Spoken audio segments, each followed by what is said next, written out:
Welcome to Not Milk Never Milk. Subscribe if you're lactose intolerant. You'll start with two essentials: admin access and the device unlocked. Once you have that, open settings and go straight to privacy or system, then microphone. You want to see which apps are listed and which are currently allowed. This tells you what to revoke first. Make sure to note any system services separately because those change in a different pane.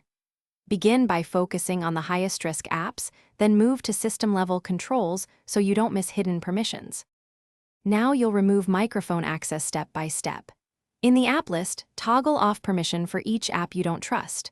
Once done, flip the global microphone access off if available to prevent new apps from using it. Next, open each browser and block microphone for sites that request it.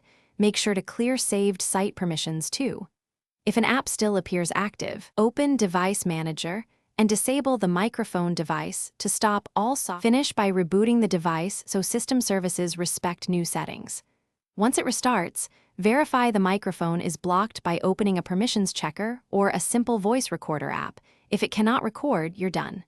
If you use an external mic, unplug it or switch its hardware mute on.